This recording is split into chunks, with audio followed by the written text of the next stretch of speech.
Bonjour, bonsoir à tout le monde et bienvenue encore sur un autre segment de Make It Happen, le podcast avec Nana Oubé.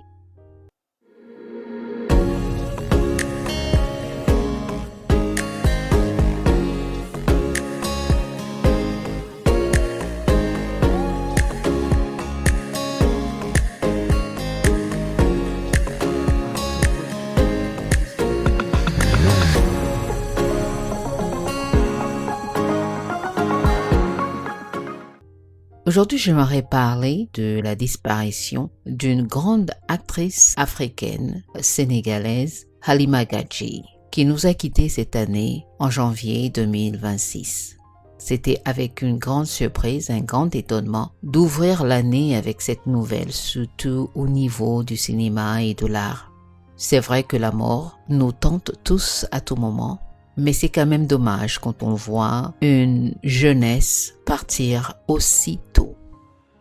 Sa disparition m'a tant touchée, bien que je ne la suivais pas, mais je savais que c'était un trésor africain par rapport à la démonstration de ses compétences artistiques depuis qu'elle est rentrée dans le monde du cinéma. Elle a laissé derrière elle une jeune fille. Halima Gadji, de son vrai nom, Halima Gadji, est née le 25 août 1989 à Dakar. D'après les nouvelles, sa disparition en janvier 25 venait suite à un malaise.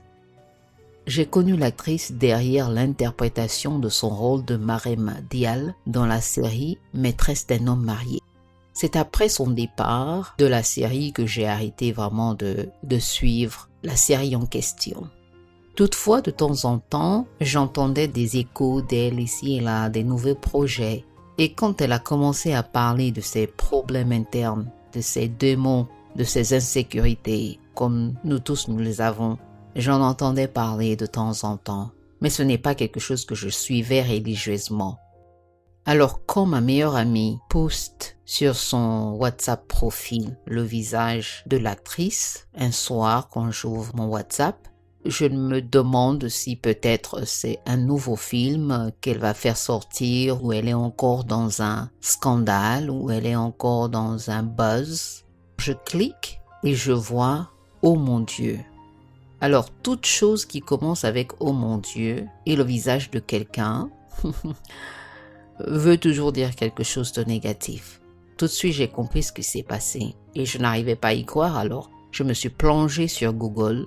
Et c'est là qu'effectivement nous avons perdu l'actrice la veille. Je fais ce podcast en avril, je n'ai même pas encore réalisé qu'effectivement elle est partie.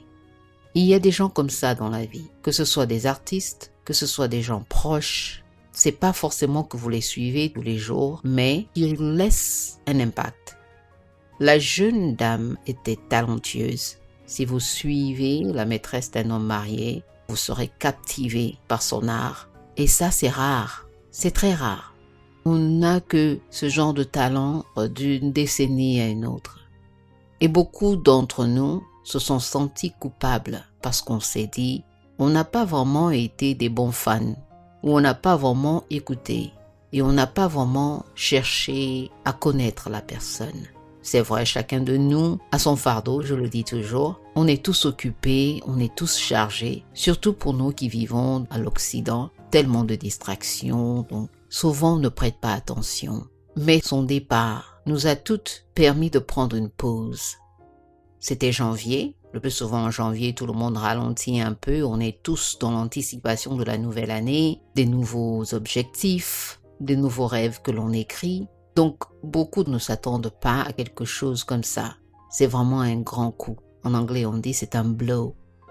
Dans la tristesse de cette nouvelle, j'ai pris le temps de réfléchir un peu à sa vie, un peu au buzz qui tournait autour de son nom et beaucoup de points qu'elle a eu à souligner, des mots de la société africaine que beaucoup d'entre nous évitent d'en parler.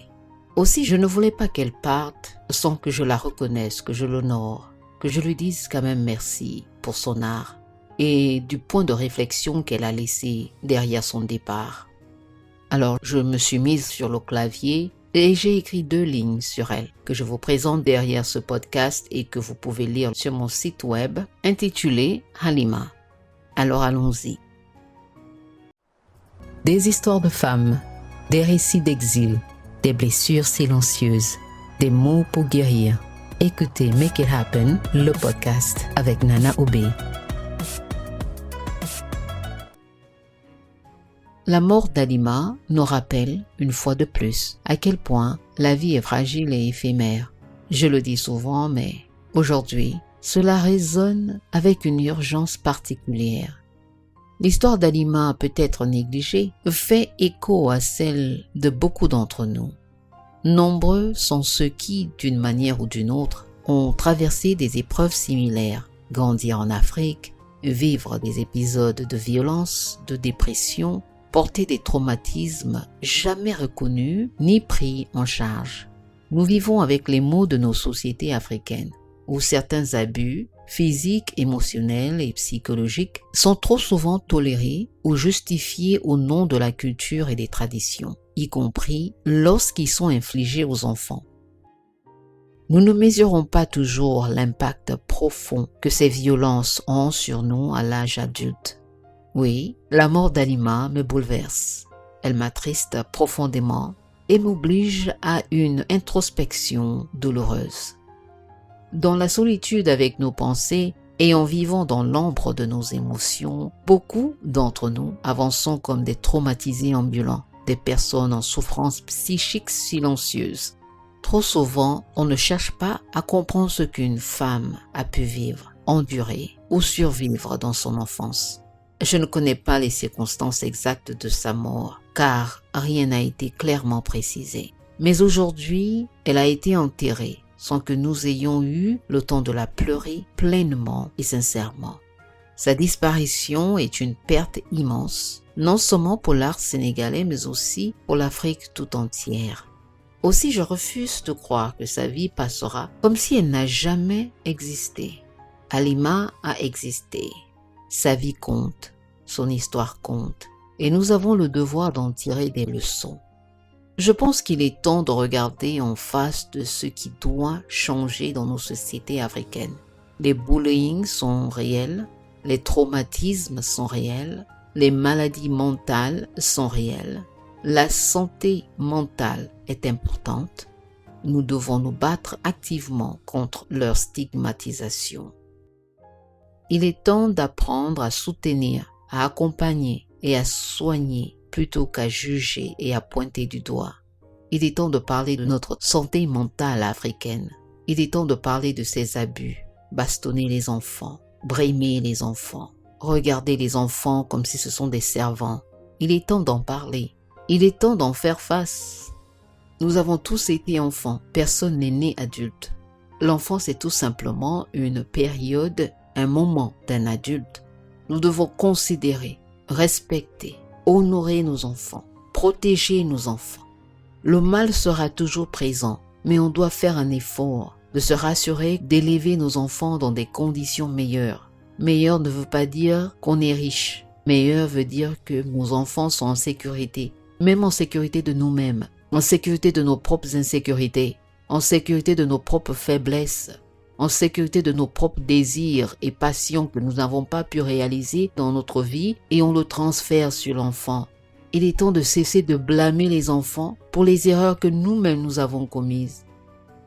Alors je conclus avec ça.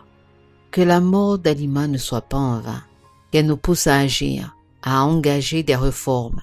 Encore une fois, j'insiste, à protéger nos enfants et à créer des espaces de guérison pour tous. Le sujet est assez sérieux, mais je crois qu'il est temps d'en parler. Donc j'espère qu'en écoutant ce podcast, vous aurez la possibilité d'aller Google sur Halima et de comprendre un peu les démons auxquels elle faisait face et en retour, pour nous-mêmes, de revoir comment réarranger notre train de vie avec nos enfants. Merci de m'avoir écouté, c'était Nana Obé, encore une fois avec Make It Happen, le podcast. N'oubliez pas de checker d'autres épisodes qui sont déjà disponibles et n'hésitez pas à faire des commentaires. Merci d'avoir suivi.